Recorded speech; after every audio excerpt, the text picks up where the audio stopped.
counselor friends. I'm so glad you're joining me today. I am going to start doing a week in review video each week, hopefully, to just fill you out on what I'm doing at school. We can compare notes for what our weeks look like at certain times of year. Maybe you'll hear me talking about something that I do that you don't do yet and you want more information, or maybe I might have a problem and you might have an answer or a suggestion, and you can leave those in the comments. So I just want to do a quick summary of what I did during the week. Now, if you see me looking down, it's because I have my handy school counselor calendar and I'm just looking in to jog my memory, because honestly it's Friday and I don't totally remember everything that I did since Monday. I just looked in here and I thought, oh wow, that was this week. I really thought that was last week. But I started off Monday kicking off a check-in, check-out system with 2 of my kindergartners. We reviewed goals for the week. We reviewed what it would look like to meet that goal. So for example, one of our goals was safety. And we have students who tend to elope, and we talked about meeting our safety goal looks like staying with our class, asking for a break if we need a break, going to these safe zones that have been pre-designated. And the students were earning punches on a punch card from their teacher during the week. So I reviewed it with them and with the teacher, and I was lucky to have the parent present as well, so everybody could be on board. So we decided on a school reward for getting all of our punches for the day, and then mom is also using those punch cards for a home reward. So every time the student brings one home, it counts as $1 towards something that she would really like to have that's a bigger ticket item. So it'll take her a while to earn all of those. So that was really awesome. And then I went in for a quick observation of one of my students in 6th grade. And then I had a great opportunity to go to our district office. I'm just going to readjust this a little bit. There we go. I went to our district office for a training on our electronic record system and how I would log 504 and all the prior written notice and all of that. It's something that I have done before in our district, but I wasn't doing at my previous job, so I'm just getting a refresher course in it. So that was really helpful, just to go through the process again, remember, like, oh yeah, that's what you do, that's how you get the prior written notice and all of that. When I got back to school, I had a quick consult with the teacher, and then I had some individual sessions and wrapped up my day in kindergarten with some responsive support. Tuesday, I was really fortunate Tuesday to have a lot of time to catch up on things, because last week my kids were sick, and when I had teachers sign up for their lessons, I said, hey, let's not sign up on Monday or Tuesday just in case I have to be out, so save them towards the end of the week. So I had a lot of time on Tuesday to catch up on some data. So I have 2 of my teachers who are collecting some ABC data. If you follow me on Instagram, you saw that in my stories this past week. So I created a checklist for both of them where they could quickly check off what was the antecedent, what was the behavior, what was the consequence. And I got all of those checklists from them and logged it all in a Google form so that we could have some really easy data to access for our meetings. I also had a couple of individual sessions, did my check-in, check-out early in the morning. Tuesday, I had a really cool opportunity to do a sensitivity training. So we had some students who were noticing something that was different about another student, and they were pointing it out. So I just sat down with them to talk about, how it doesn't really feel great when we point out how people are different, and it's better to focus on how we're similar so that we can make sure everybody feels welcome at our school. And I used the book Where Oliver Fits to do that. So it's about a puzzle piece who doesn't quite know where he fits in, and a lot of the other pieces are pointing out how he doesn't fit with them, but then he learns to accept himself for who he is, and he's welcomed into his spot. And we talked about how they would feel if people were pointing out something different about them, and we used some of the pictures from the book to guide that discussion.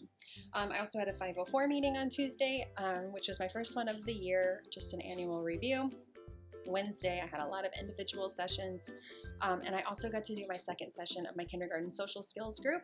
It was so much fun. We were doing the session on following rules. So the way that we do it is I have a board game, and we actually as a group set the rules for the game, and then we all agree that we're going to follow them, and then we play the game. And that went really well. So I after that went straight to 2nd grade and did a classroom guidance lesson on including others and making people feel seen. And we talked about some conversational skills for including others. We read The Invisible Boy first because we had some students who are sort of feeling invisible. So then we talked about how can you include them? What are some actual words that you can use? And actually I have my chart right up here. I need to figure out which way I'm moving. There we go. So it's just an ice cream cone building a sweet conversation. So we just start with hello, and we invite them, and then we notice something about them or notice something they're good at or something we have in common. We can add on to the conversation with more details like yes and, or hey, I had this experience too, and then we can close out our conversation by saying like, hey, thanks for hanging out with me. Hey, do you want to play again later? and it went really well. The kids did great. I think that's pretty much it for Wednesday. We have on Wednesdays here in our district, the students leave an hour earlier than they normally do, and then we have faculty meetings on those days. On Thursday, I had some check in, check out, of course. I did a kindergarten classroom guidance lesson on big deal, little deal. And we used a lesson from my self-regulation unit with the trains. And I read the book about the feelings train and how he handles little deals and how he handles big deals. And then we did a movement game where I showed a slide and I had the students tell me if it was a big deal or a little deal. If it was a little deal, they just went down to their knees, hands on their knees. And if it was a big deal, they stood up really straight and tall. And that went really well. They really seemed to grasp the concept. Yeah. I also had a peer review meeting that day, and I started a kindergarten friendship group with another kindergarten class. It was our first session, so we just talked about what it means to be a friend, and we labeled the anatomy of a friend on a big chart, and we talked about things like kind words, and I also had some bad examples in there about like words that hurt you, and we just decided which ones fit and which ones didn't. And then we made a friendship glyph to show what we like in a friend. So students picked a certain color eyes to represent what they prefer, and then ears, nose, all of that. And that was really fun. Friday was jam-packed full of classroom guidance. I had 4 lessons. I started in 3rd grade and we talked about sportsmanship. We did some centers to rotate through and see actions that are representative of good sports. And then there's another one, words, like things that you would hear a good sport say. Students did a self-assessment, and then they made some speech bubbles with good sport sayings on them, and we took pictures. So we're going to make a banner for the whole school to see. We're going to put it out by recess just as a reminder of some words that they can use to show that they're a good sport. I did an individual session with a kindergartner after that, had some responsive time as well. I also did a 1st grade family changes group. It wasn't the first time we met, but we kind of wrapped up our introductions of each other because our other time was really short.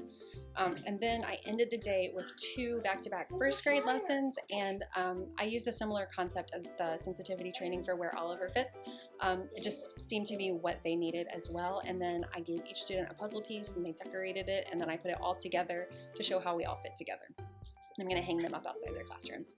And I ended the day with an SST meeting. So it was a jam-packed week, lots of fun. I'm getting to do all the things that I love to do, classroom guidance and group counseling. So it's a great week in my books.